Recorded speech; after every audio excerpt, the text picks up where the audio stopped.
27 दिसंबर के लिए हमारे पास सिर्फ एक एडिटोरियल है और ये वाला एडिटोरियल है चाइल्ड मैरिज को लेकर।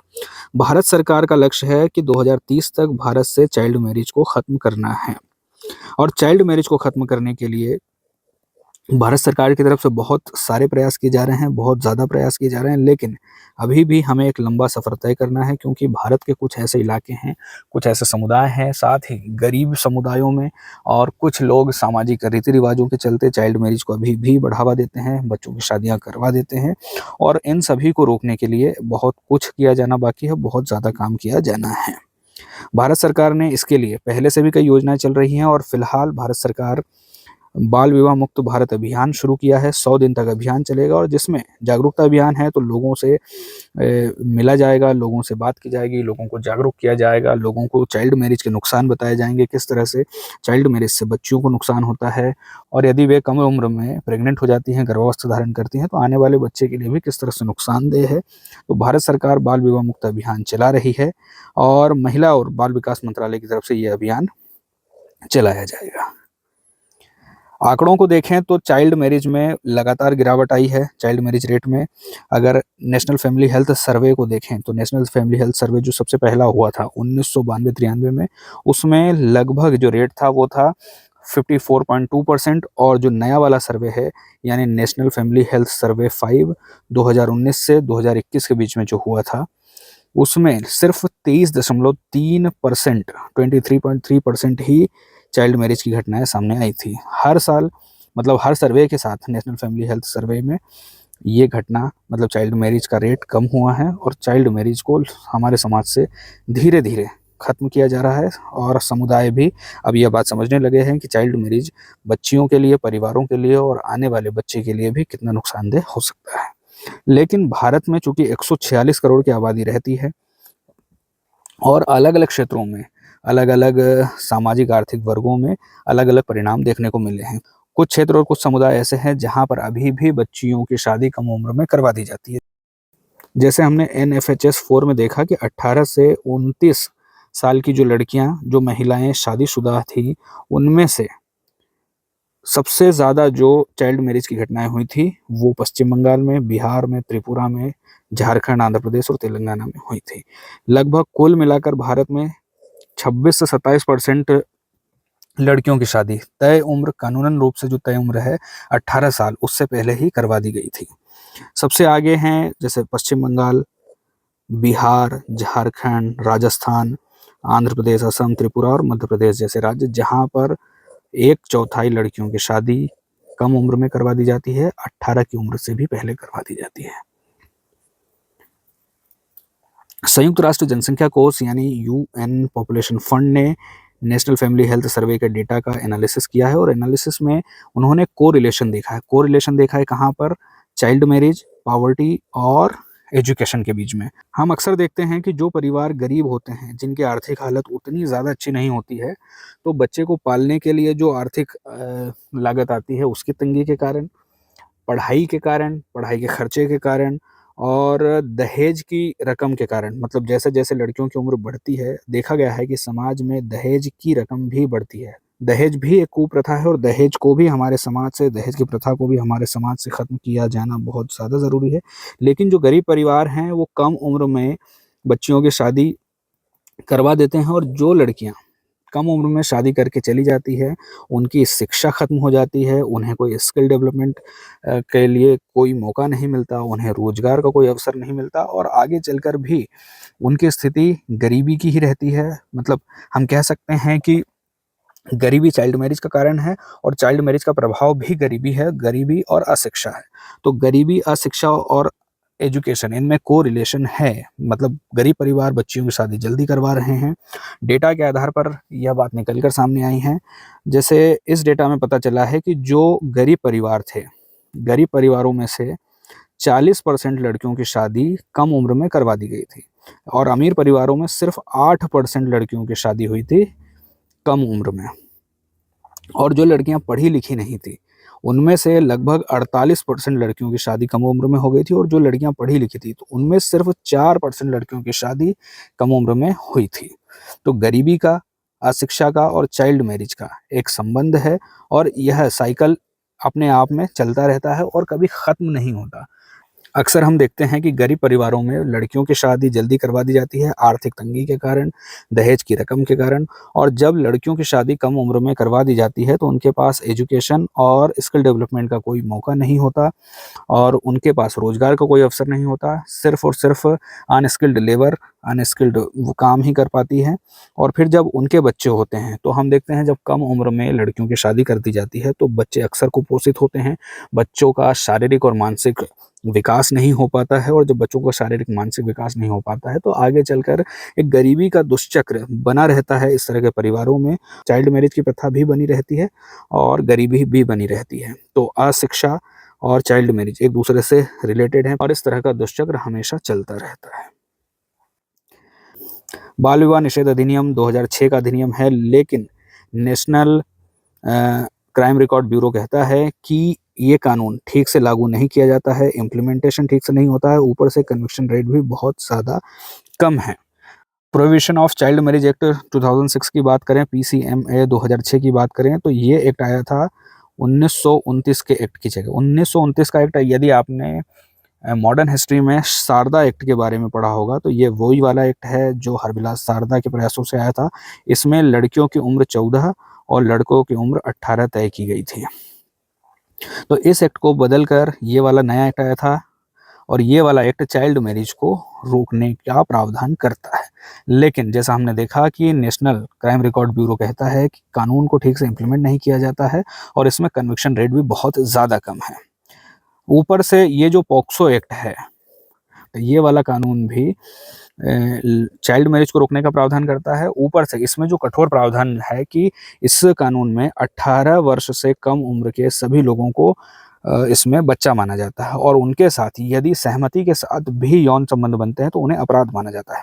तो एक तरफ देखें तो ये प्रावधान काफ़ी ज़्यादा पॉजिटिव है, लेकिन दूसरी तरफ इसका एक और पहलू है जिसमें यह देखा गया है कि मान लीजिए कोई लड़का या लड़की है, कम उम्र के हैं, दोनों में यौन संबंध बनता है, तो उन्हें भी इस कानून के तहत सहमति के साथ बने यौन संबंधों को भी कानून के तहत अपराध की तरह देखा जाता है। तो यहाँ पर सहमति की आयु और यौन संबंध बनाने की आयु और शादी करने की आयु, इनमें फ़र्क नहीं देखा गया है। भले ही लड़के और लड़की की उम्र कानूनन शादी की नहीं हुई है, लेकिन प्रथा के अनुसार उनकी शादी हो चुकी है और उनमें यौन संबंध सहमति के आधार पर बनता है, लेकिन यह कानून उन्हें अलग तरीके से नहीं देखता है और इस तरह से यहाँ पर प्रथाओं का और कानून का भी टकराव देखने को मिलता है।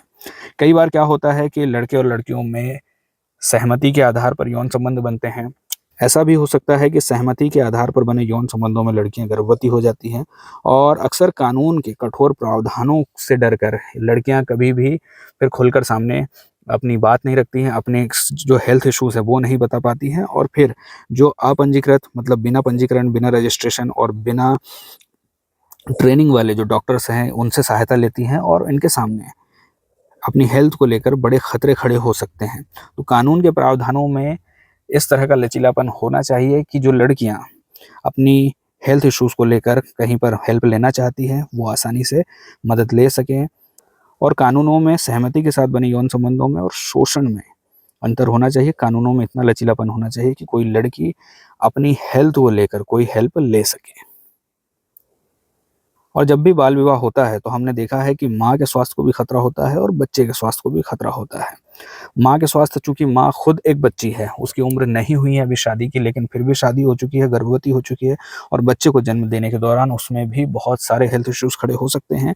ऊपर से हमने देखा है कि जो भी लड़कियाँ, जिन भी लड़कियों की शादी कम उम्र में हुई है, उनमें से हर 4 में से 3 लड़कियाँ जल्दी गर्भवती हो जाती हैं, बच्चों को जन्म देती हैं। बच्चे ठीक से विकास नहीं कर पाते हैं, उनका शारीरिक और मानसिक विकास नहीं हो पाता है और आजीवन वे इस तरह की स्वास्थ्य चुनौतियों का सामना करते रहते हैं। इस समस्या से निपटने के लिए सरकारें योजना भी चला रही है, जैसे कि पश्चिम बंगाल की सरकार योजना चला रही है, नगद प्रोत्साहन देना, बच्चों को शिक्षा देना, उनके घर से लेकर स्कूल जाने तक की व्यवस्था करना, उन्हें उनकी ज़रूरतों की चीज़ें प्रदान करना, ये सारी योजना चल रही है। लेकिन फिर भी इन इलाकों में चाइल्ड मैरिज काफ़ी ज़्यादा हो रही है। कुछ योजनाएँ हैं जैसे बेटी बचाओ बेटी पढ़ाओ योजना, तो इस तरह की योजनाओं को और भी ज़्यादा ये जो ऐसे समुदाय हैं जो बहुत ज़्यादा संवेदनशील समुदाय हैं, गरीब समुदाय हैं, अशिक्षित समुदाय हैं, वहाँ तक लेकर जाना और उनके बारे में लोगों को ज़्यादा से ज़्यादा बातें बताना, जागरूकता पैदा करना बहुत ज़्यादा ज़रूरी है। क्योंकि अक्सर हम देखते हैं कि सरकार की योजनाओं की जानकारी उन समुदाय को होती है जो पढ़े-लिखे होते हैं, जिन्हें सच कहें तो सरकार की योजनाओं की ज़रूरत नहीं होती। और जिन समुदायों को सरकार की योजना की ज़रूरत होती है, उन्हें उन योजनाओं के बारे में, उस जागरूकता के बारे में, उन अभियानों के बारे में पता ही नहीं होता। इसलिए ज़रूरी है कि हम योजनाओं और अभियान की शुरुआत ऐसे समुदायों से करें, उन समुदायों तक लेकर जाएँ, उन समुदायों को जागरूक करें जिन्हें इनकी ज़रूरत है। ऊपर से देखा गया है कि गाँव में अक्सर मान लीजिए कोई अंदरूनी इलाका है और अंदरूनी इलाके में कोई गाँव है, वहाँ पर स्कूल नहीं है और लड़कियों को पढ़ने के लिए 10 से 15 किलोमीटर दूर जाना पड़ता है और उसके लिए या तो परिवहन की सुविधा नहीं होती, परिवहन की सुविधा होती है, स्कूल होता है तो स्कूलों में शौचालय की व्यवस्था नहीं होती और परिवहन और शौचालय 2 ऐसी ज़रूरतें हैं जो स्कूल जाने के लिए बहुत ही ज़्यादा ज़रूरी हैं, खासकर लड़कियों के लिए। और यदि शौचालय और परिवहन की व्यवस्था नहीं है तो अक्सर लड़कियाँ स्कूल छोड़ देती हैं और उनकी पढ़ाई रुक जाती है और अक्सर जिन लड़कियों की पढ़ाई छूट जाती है, माँ-बाप उनकी शादी करवा देते हैं, भले ही उनकी उम्र कानूनी रूप से शादी की न हुई हो। और फिर हम देखते हैं कि गरीबी, अशिक्षा, चाइल्ड मैरिज इन सभी का एक चक्र चलता रहता है। यहाँ से मेंस के लिए सवाल हो सकता है कि भारत में बाल विवाह केवल एक सामाजिक समस्या नहीं है, बल्कि विकासात्मक चुनौती भी है। गरीबी, शिक्षा, स्वास्थ्य और लैंगिक असमानता को संबोधित किए बिना बाल विवाह का पूर्ण रूप से उन्मूलन असंभव है। जैसा कि हमने देखा था कि यूएन पॉपुलेशन फंड ने भी जो एनालिसिस किया था नेशनल फैमिली हेल्थ सर्वे का, उसमें भी यह बात सामने आई थी कि बाल विवाह में, गरीबी में, अशिक्षा में बहुत बड़ा संबंध है, बहुत गहराई से जुड़े हुए हैं। जहाँ गरीब समुदायों में बच्चियों की शादी जल्दी हो जाती है, वहीं जो समुदाय संपन्न है, जो समुदाय अमीर है, जो समुदायों के पास पैसा है, उन समुदायों में बच्चियों की शिक्षा भी होती है और बच्चियों की शादी भी तय उम्र के बाद ही होती है। तो गरीबी और शिक्षा और स्कूलों का इंफ्रास्ट्रक्चर और परिवहन की व्यवस्था, ये सारी चीज़ें डेवलपमेंट से जुड़ी हुई है, तो विकासात्मक चुनौती भी है और ये सारी चीज़ें बाल विवाह से भी जुड़ी हैं। तो बाल विवाह को यदि खत्म करना है तो हमें सबसे पहले स्वास्थ्य की व्यवस्था करनी होगी, शिक्षा की व्यवस्था करनी होगी, गरीबी उन्मूलन करना होगा, स्कूल बनाने होंगे, इंफ्रास्ट्रक्चर बनाना होगा और परिवहन की व्यवस्था भी करनी होगी। तो ये सारी चीज़ें जब होंगी तब जाकर कहीं हम कह सकते हैं कि पूरी तरह से गरीबी उन्मूलन और इंफ्रास्ट्रक्चर डेवलपमेंट के बाद चाइल्ड मैरिज को खत्म किया जा सकता है, या कहें कि पूरी तरह नहीं तो बहुत ही ज़्यादा कंट्रोल किया जा सकता है। यहाँ से प्री के लिए पहला सवाल है कि बाल विवाह की स्थिति और रुझान के बारे में सही कथन चुनिए। और नेशनल फैमिली हेल्थ सर्वे जो 2005-6 में हुआ था, उसके अनुसार भारत में बाल विवाह की दर 47.4% थी। जी, ये बात बिल्कुल सही है। दूसरा स्टेटमेंट है कि नेशनल फैमिली हेल्थ सर्वे 2019-21 के अनुसार बाल विवाह की दर घटकर 23.3% हो गई। ये बात भी बिल्कुल सही है। और तीसरा स्टेटमेंट है कि बाल विवाह की दर हर राज्य में समान रूप से कम हुई है। तो सभी राज्यों में समान रूप से कम नहीं हुई है। कुछ राज्यों में अभी भी चाइल्ड मैरिज का जो रेट है बहुत ज़्यादा है और कुछ राज्यों में कम है। दूसरा सवाल है बाल विवाह और गरीबी और शिक्षा के संबंध पर सही कथन चुनिए। पहला स्टेटमेंट है कि निम्न आय वर्ग की 40% लड़कियां 18 वर्ष से पहले विवाहित हो जाती हैं। निम्न आय वर्ग, गरीब वर्ग, 40% लड़कियां मतलब ज़्यादा चाइल्ड मैरिज होती है, रेट ज़्यादा है, तो ये बात बिल्कुल सही है। दूसरा स्टेटमेंट है कि उच्च आय वर्ग की केवल 4% लड़कियां 18 वर्ष से पहले विवाहित होती हैं। ये बात भी सही है, मतलब 8% लड़कियां। दोनों स्टेटमेंट सही है। तीसरा, उच्च शिक्षा प्राप्त लड़कियों में बाल विवाह की दर बिना शिक्षा प्राप्त लड़कियों के मुकाबले अधिक है। नहीं, ये उल्टी बात है। मतलब उच्च शिक्षा प्राप्त लड़कियों में बाल विवाह का रेट कम है और जो लड़कियां पढ़ी लिखी नहीं हैं उनमें चाइल्ड मैरिज ज़्यादा हुई है। तीसरा सवाल है कि बाल विवाह से जुड़े स्वास्थ्य और कानूनी पहलुओं के बारे में सही कथन चुनिए। पहला स्टेटमेंट है कि बाल विवाह से मातृ और शिशु स्वास्थ्य प्रभावित होता है। बिल्कुल सही है। बाल विवाह से माता के स्वास्थ्य को भी और बच्चे के स्वास्थ्य को भी, दोनों के स्वास्थ्य को खतरा है, दोनों के स्वास्थ्य पर नकारात्मक प्रभाव पड़ता है। दूसरा स्टेटमेंट है बाल विवाह निषेध अधिनियम 2006 के तहत दोष सिद्धि दर बहुत ज़्यादा है। जी नहीं, दोष सिद्धि दर कम है, कानून को ठीक से इम्प्लीमेंट नहीं किया जा रहा। तीसरा, पॉक्सो अधिनियम के तहत सहमति वाले किशोर संबंध भी दंडनीय है। जी, बिल्कुल सही बात है। पॉक्सो एक्ट में 18 से कम उम्र के किसी भी व्यक्ति को बालक माना जाता है और इनके साथ यदि सहमति के साथ भी यौन संबंध बनाए जाते हैं या ये भी यौन संबंध सहमति के साथ बनाते हैं, तो इन्हें अलग से नहीं देखा जाता है, बल्कि इन्हें अपराध की तरह देखा जाता है जो दंडनीय है। चौथा सवाल है कि सरकारी योजनाओं और उनके प्रभाव के बारे में सही कथन चुनिए। पहला स्टेटमेंट, बाल विवाह मुक्त भारत अभियान 100 दिवसीय जागरूकता अभियान है, बिल्कुल सही बात है। दूसरा, बेटी बचाओ बेटी पढ़ाओ का मुख्य उद्देश्य लड़कियों की शिक्षा और सशक्तिकरण है, ये बात भी सही है। और तीसरा, पश्चिम बंगाल में छात्रवृत्ति योजना के कारण बाल विवाह पूरी तरह समाप्त हो गया है। नहीं, बाल विवाह की रेट सबसे ज्यादा पश्चिम बंगाल में है, भले ही योजनाएं चल रही हैं फिर भी। पांचवा सवाल है कि बाल विवाह को रोकने में मुख्य चुनौती के बारे में सही कथन चुनिए। पहला स्टेटमेंट है कि कठोर दंड के डर से कई लड़कियां अवैध और अप्रशिक्षित सहायता लेने पर मजबूर होती हैं, बिल्कुल सही बात है, यह समस्या तो है। दूसरा स्टेटमेंट, गरीबी, शिक्षा और लैंगिक असमानता के कारण बाल विवाह की दर उच्च रहती है, बिल्कुल सही बात है। और तीसरा स्टेटमेंट है कि एसडीजी के 17 में से 9 गोल्स ऐसे हैं जो बाल विवाह समाप्त किए बिना हासिल नहीं हो सकते, ये बात भी सही है। जैसे गरीबी उन्मूलन, जैसे स्वास्थ्य, जैसे शिक्षा और जैसे लैंगिक समानता, जैसे जो हमारे सस्टेनेबल डेवलपमेंट गोल्स हैं, बाल विवाह को खत्म किए बगैर पूरे नहीं हो सकते हैं। आज के लिए इतना ही, कल फिर मिलेंगे।